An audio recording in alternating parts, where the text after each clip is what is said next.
여러분들 만나서 진심으로 반갑습니다. 너무너무 보고 싶었어요. 네. 8주 동안 오셔서 우리 수고해 주신 모든 성도님들 너무 감사드리고요. 정말 애쓰셨어요. 얼마나 감사한지 몰라요. 그래서 저희가 정말 여러분들의 그 노고와 헌신에 얼마나 감사한지 정말 이렇게 저희가 두 사람이 한꺼번에 교회를 비우는 일은 파송식 받으러 가는 일 외에는 별로 없어요. 지금이 처음인 것 같아요. 파송식 외에는. 네. 그런데 오면서 너무 기뻤던 건 뭐냐면 저희가 이제 안식년 끝나고 우리 목사님 말씀하셨잖아요. 안식년 끝나고 사실 하나님께서 어떻게 인도하실까? 한국에는 있으라고 하시는 음성은 우리가 들어서 알겠는데 뭘 해야 될까? 기도하면서 고민할 때 사실 그때가 바로 저희 남편이 박사학위를 받은 때였어요.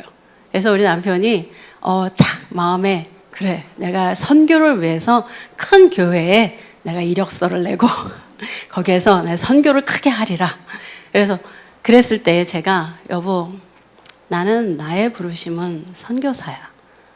나는 큰 교회에서 예쁘고 아름다운 옷 입고 안녕하세요 하면서 웃으면서 인사하는 그런 사모가 되면 나는 죽어 여보. 난 병들어. 알잖아요. 내가 당신 부목사 시절에 내가 얼마나 힘들었는지. 나 다시 그 길로 돌아가고 싶지 않아. 나는 가난해도 괜찮아. 난 계속해서 선교 일을 하고 싶어. 당신에게 있는 그 놀라운 선교의 경험을 이 땅에서 우리가 할 수 있는 일들을 해봅시다. 그랬을 때에 이 땅에서 선교가 어떻게 선교해야 되는지 모르시는 분들에게 우리가 도움을 줄 수 있지 않아요? 당신은 그 일에 부름받은 것 같아요.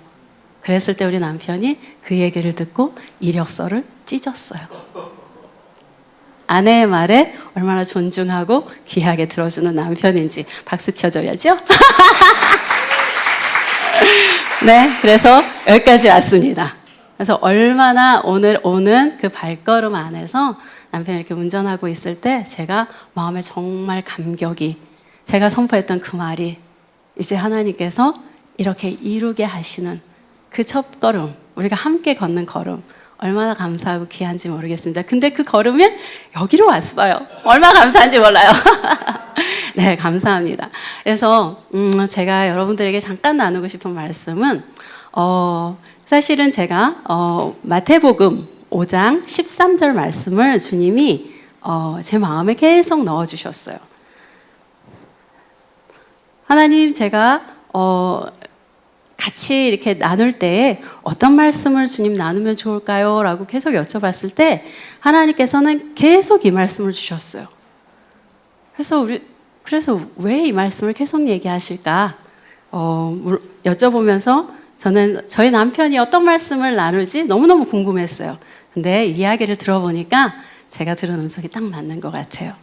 저희 남편이 선교하는 교회에 그 표대를 달려가야 할 목표를 딱 제시를 했다면 그 첫걸음은 어디서부터 시작해야 되는가가 오늘 나오는 말씀인 것 같아요. 그러면 한번 마태복음 5장 13절서부터 16절까지의 말씀, 우리 너무나도 잘 아는 말씀이에요. 이 말씀 잠깐 같이 읽어보겠습니다. 다 같이 한번 한 목소리를 읽어볼게요. 시작. 너희는 세상의 소금이니 소금이 만일 그 맛을 잃으면 무엇으로 짜게 하리요? 후에는 아무 쓸데없어 다만 밖에 버려져 사람에게 밟힐 뿐이니라. 너희는 세상의 빛이라. 산 위에 있는 동네가 숨겨지지 못할 것이요 사람이 등불을 켜서 말 아래 두지 아니하고 등경 위에 두나니 이러므로 집안 모든 사람에게 비치느니라. 이같이 너희 빛이 사람 앞에 비치게 하여 그들로 너희 착한 행실을 보고 하늘에 계신 너희 아버지께 영광을 돌리게 하라. 아멘. 네. 이 말씀 우리 너무 잘 아는 말씀이에요. 작년 9월 달에 저희 남편이 목회자들 그 모임에 다녀왔어요. 그 모임에 갔는데 거기에서 소금을 이렇게 선물로 주셨어. 이렇게 받아가지고 왔어요. 근데 그 소금이 소나무 향 소금이었어요. 그래서 우리 아들이 보더니 목회자들에게 줄 만한 선물이네. 그러더라고요. 그래서, 그러네. 소금. 너희는 세상의 소금이니. 그래서 그 소금을 이렇게 바라보면서 하나님께서 갑자기 소금을 그려라 그러시는 거예요. 네? 소금을 그려라. 그래서 무슨 소금이요? 근데 하나님께서 뭘 얘기를 하시냐 하면 우리가 세상에 그 맛을 잃으면 무엇으로 짜게 하리요? 아무 쓸데없어서 밖에 버리우니라. 어떤 소금은 소나무 향의 소금도 있고 어떤 소금은 천일염도 있어요. 정말 고가가 되는 그 비싼 소금도 있는 반면에 진짜 밟히는 소금도 있어요. 어떤 소금이 밟히죠? 눈 올 때 제설용으로 뿌려지는 소금은 밟혀요. 차에 밟히고 발에 밟혀요. 맛이 달라요. 굉장히 달라요. 주님은 소금이 맛이 다 다르다. 다른 맛들 중에서 최고의 맛의 소금이어야 한다라고 얘기하셨어요. 이 소금은 우리가 일반적으로 얘기하는 부엌에서 쓰는 소금보다도 랍비 대신 예수님이 산 위에서 사람들 쫙 앉혀놓고 말씀하실 때 너희들은 세상의 소금이야 라고 했을 때 우리가 생각하는 것처럼 부엌에 있는 소금이 아니라 이 소금은 소재를 올릴 때에 특별하게 준비되어진 거룩한 소금이에요. 이 소금이 없으면 소재가 올라가지지를 않아요. 고운 밀가루도 있고 기름도 있고 향도 있는데 소금이 있어야 돼요. 이 소금은 영원 불변함을 얘기하기도 하고요.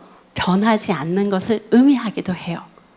근데 주님이 저에게 주신 감동은 어떤 거였냐면 피맛이 어떤 맛인가요? 짭조름하죠. 예수 그리스도의 보혈의 결정 안에 있는 소금이었어요. 예수 그리스도의 보혈의 결정 안에 있는 소금.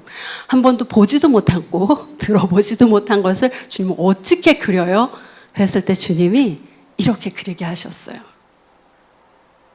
보여주실래요? 제가 한번 그려봤어요. 보혈 소금. 비욘디 촛소금이라고 하는 그 병처럼 맑게 보이는 병 안에 이렇게 소금 결정이 하나하나 담겨 있는 것을 보여주시는 거예요. 프리미엄 소금이래요. 로고와 마크가 인상이 깊으신가요? 여러분들입니다. 다른 소금이 아니에요. 보혈로 이루어진. 근데 여러분 소금을 들여다보면 정육각형의 정육면체예요. 하늘에서 내려올 예루살렘 성이 어떻게 되어 있죠? 24km. 가로, 세로, 높이 24km. 정육면체, 입방형. 우리 한 사람 한 사람이 예루살렘 성이에요.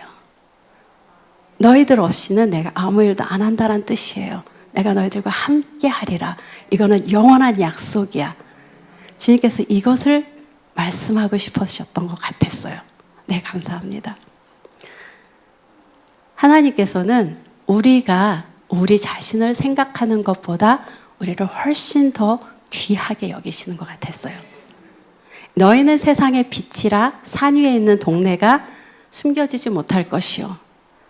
여러분들 옛날에는 성을 어디에다가 지었냐면 산 위에 지었어요. 그 대표적인 성 이름이 무엇일까요? 예루살렘.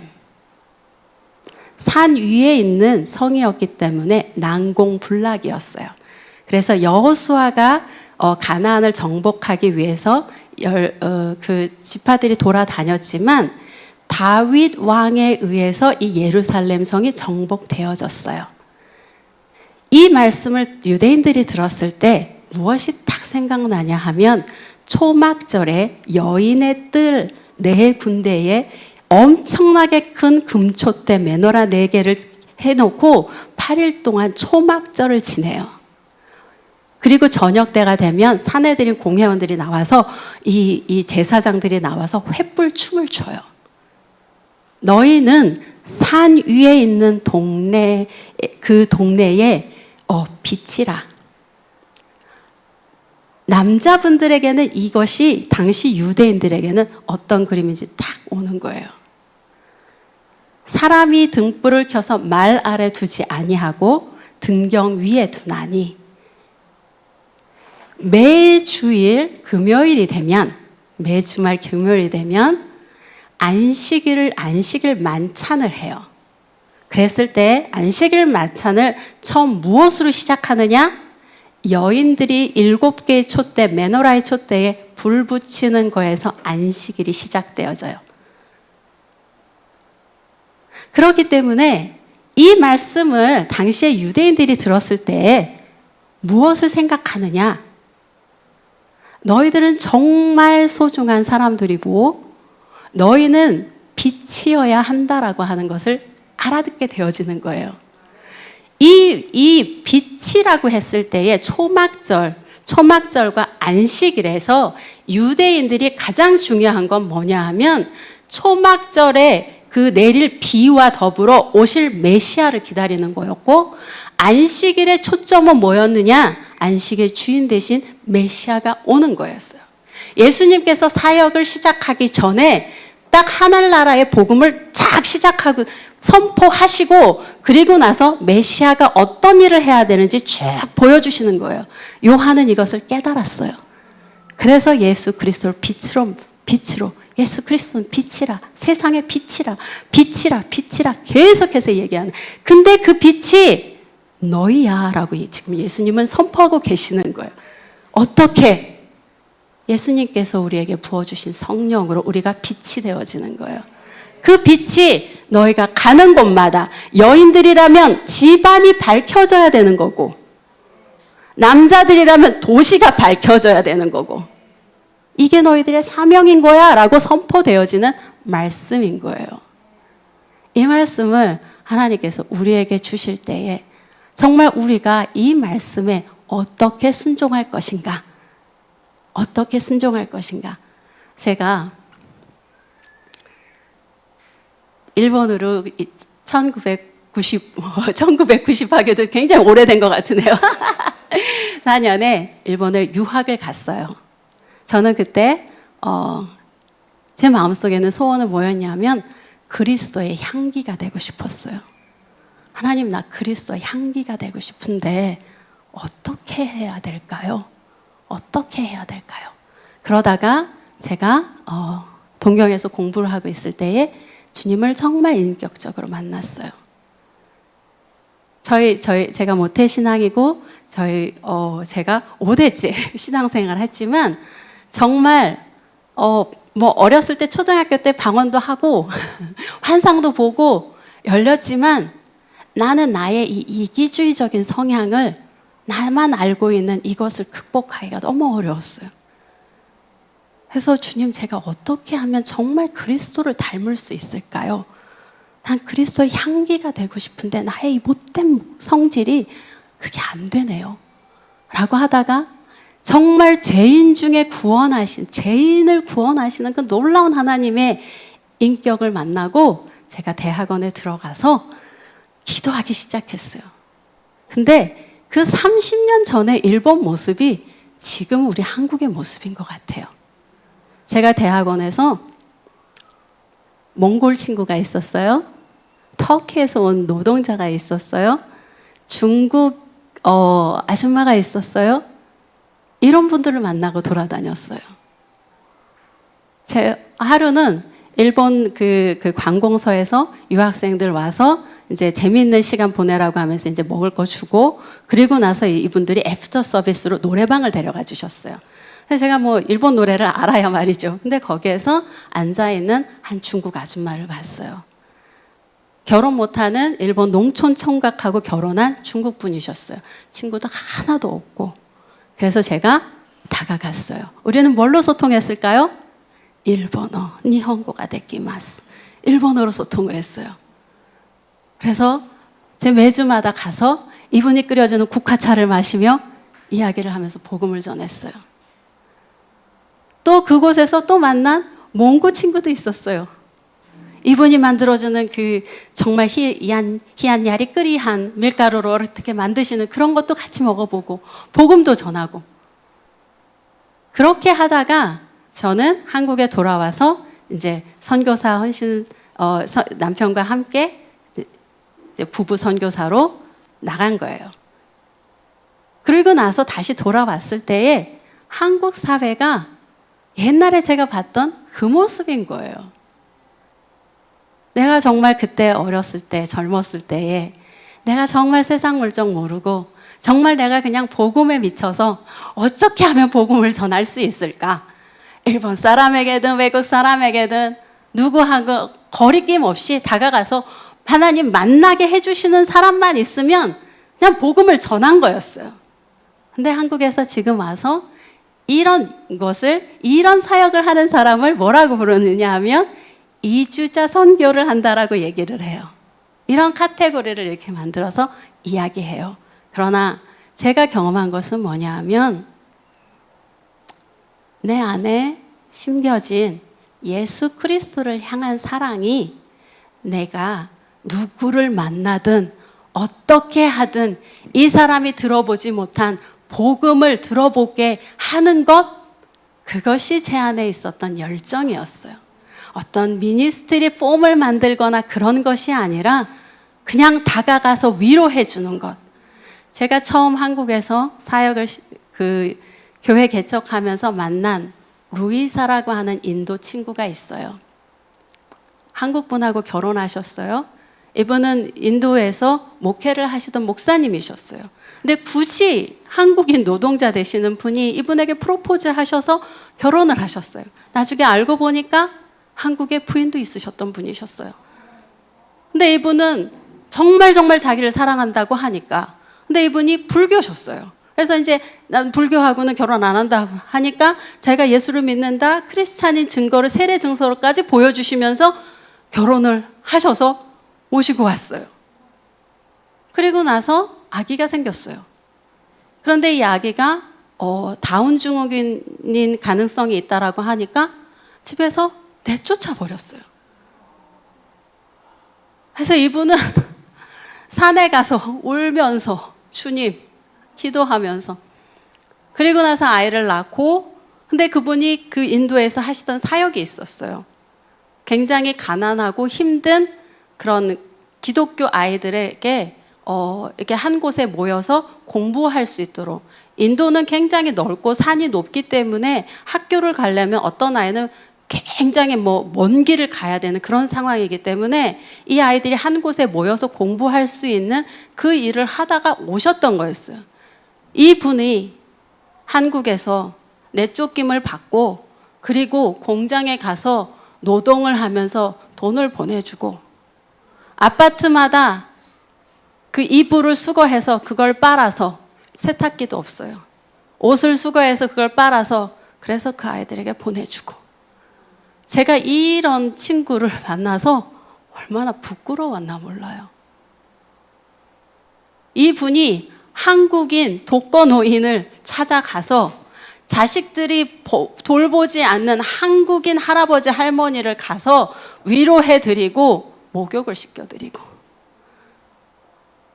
밤에는 모숙자들에게 가서 빵을 갖다 주고, 죽으면 안 돼, 얼어 죽으면 안 돼, 소주 한 병 갖다 주고, 이러던 분이었어요.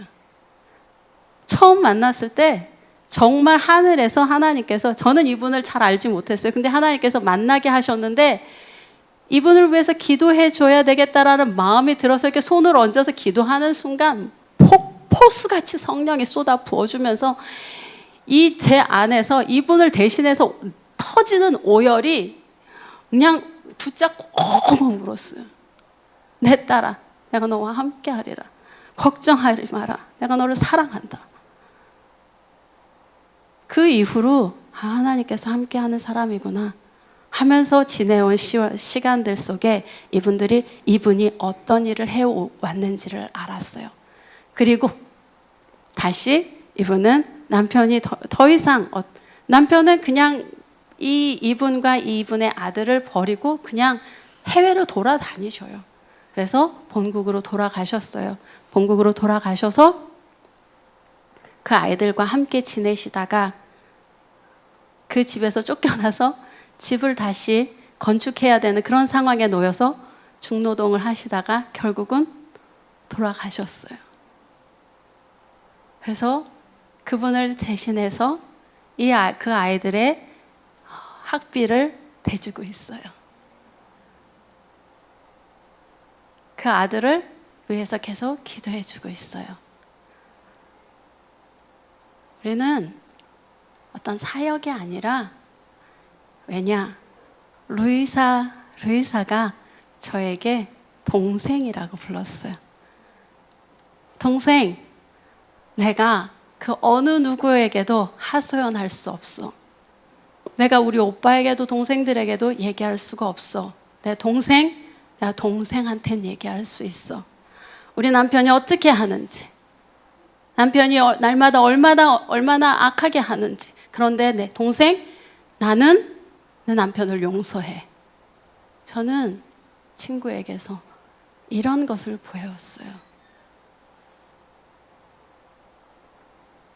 우리가 다문화 가정, 한 가정 안에 있는 정말 그 깊은 슬픔으로 주님이 찾아가서 들어가시고 함께 위로하고 함께 손잡아주고 함께 해줄 그런 사람들이 필요한 것 같아요.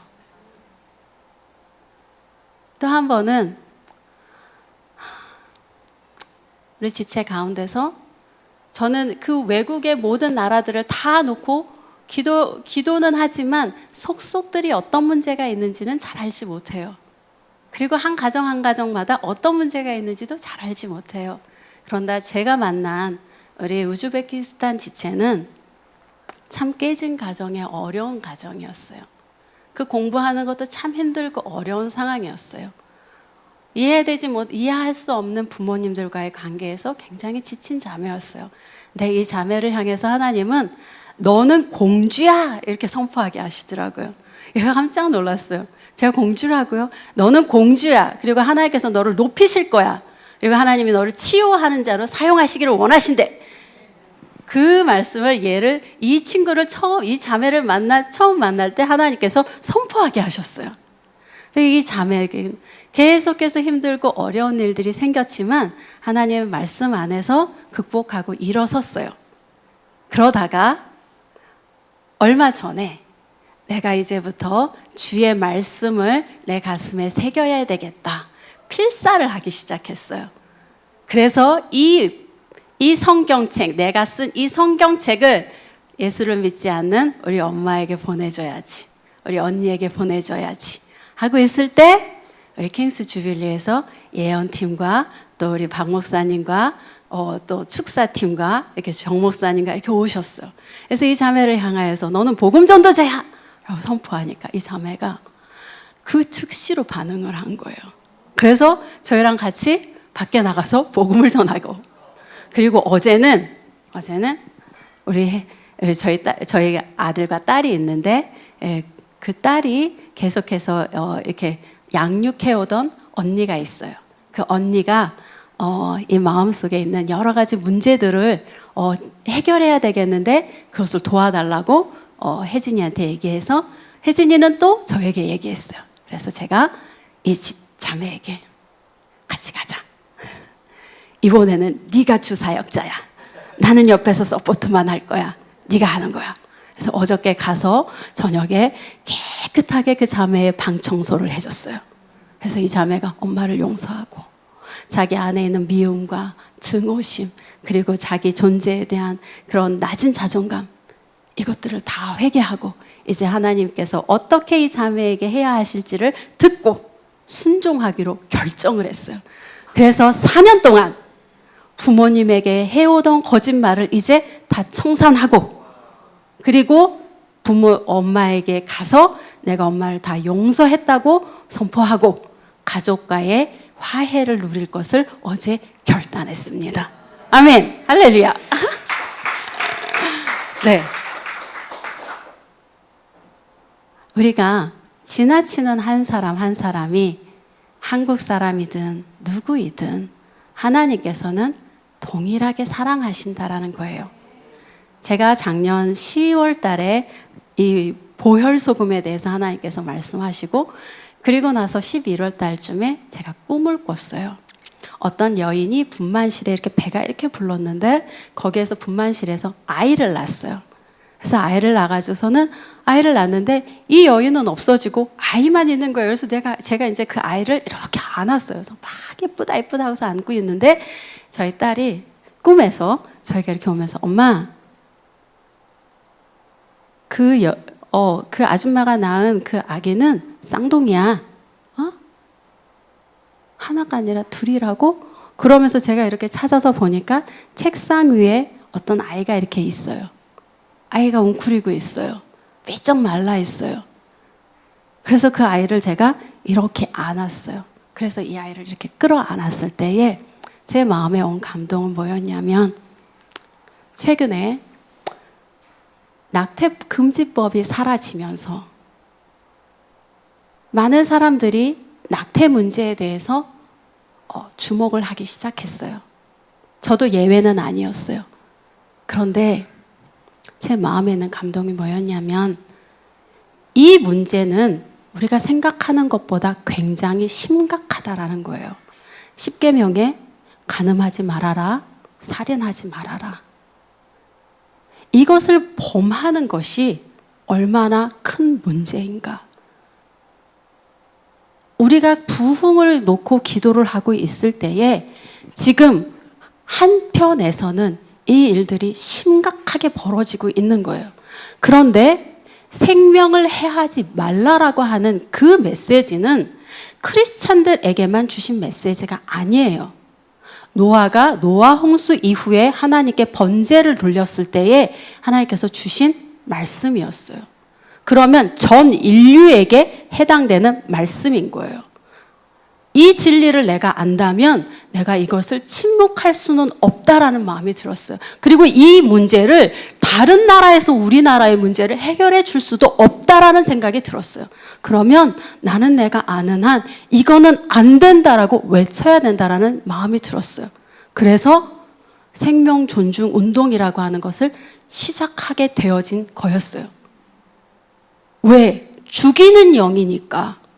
우리에게는 생명의 영이 있는데 죽이는 영이 실제로 사람들을 죽이고 있으니까 사람이 태어나야 복음을 전하지요. 이 땅이 제사장 나라이고 많은 선교사를 해외에 보낼 그 하나님의 나라라고 선포가 되어지고 있는데 정작 이 땅의 국민들은 죽어가고 있어요. 초음파 보고 얼굴이 조금 이상하면 낙태를 시켜요. 조금 병이 있다고 하면 낙태를 시켜요. 루이사의 아이도 남편이 낙태시키라고 했어요. 그랬을 때 산에 가서 부르짖었어요. 하나님, 나 그럴 수 없다고. 그래서 제가 그 생명 존중 운동을 이렇게 안고 있는 것을 알겠는데 이거는 뭐지? 라고 했을 때에 외국인들에 대한 사역이 책상 위에서 벌어질 수 있는 사역인가요? 미니스트리의 사역의 한 종류로 그저 이 사역은 탁상 공론으로 되어질 수 있는 사역인가요?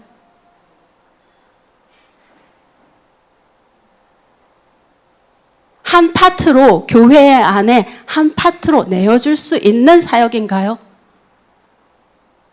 한 생명에 대한 존중을 이해하지 못하면 이 땅에 온 거류민들에 대한 이해를 할 수 없다라는 메시지였어요.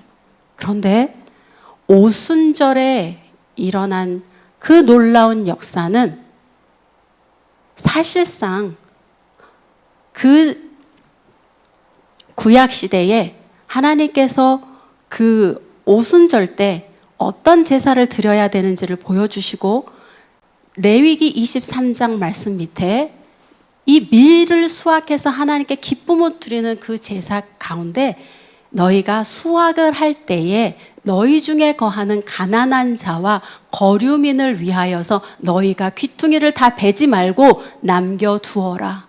너희 안에 거하는 외국인들과 나그네들과 고아들과 과부들을 너희들은 생각해라. 그것이 그것이 공의다라고 얘기하시는 거예요. 여기에서 얘기하는 착한 행실은 사실상 공의를 얘기하는 거예요. 외국인들이 복음을 듣든 안 듣든 너희들이 행해야 할 선한 행동을 너희들은 해라, 그래야 그 사람은, 그 백성들은 나의 백성이다라고 말씀하시는 그 메시지인 겁니다. 그런데 외국인들이 한국에 와서 참 불공평한 대우를 받는 것이 많아요. 얼마 전에 캄보디아 그 여자분이 돌아갈 날이 얼마 안 남고 비닐하우스에서 추운데 얼어 죽었어요. 그 얘기를 캄보디아 자매가 전해주는 거예요.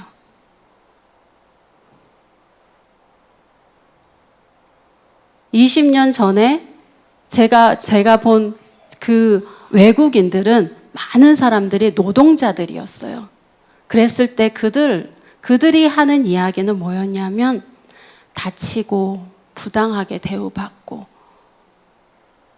임금 못 받고, 지금은 그런 노동자들 뿐만 아니라 학생들도 들어오고 다문화 가정도 굉장히 많이 생겨지고 우리 안에 굉장히 다문화로 변화되어져 가고 있는 이 시점에 내가 보혈을 아는 사람으로서, 내가 소금으로서, 빛으로서 내가 어디를 가야 할까?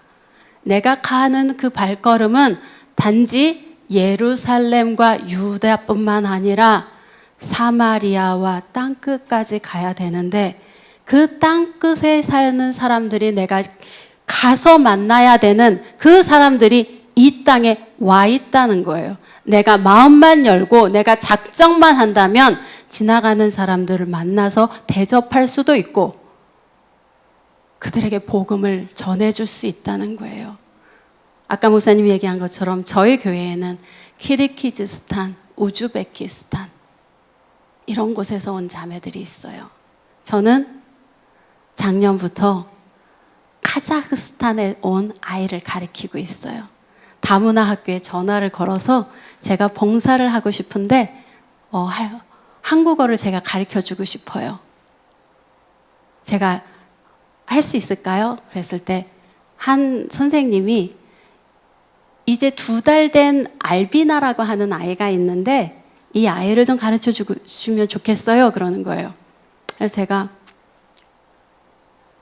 전화를 딱 해놓고 내가 매주 사역을 해야 되는데 시간 낼 수 있을까?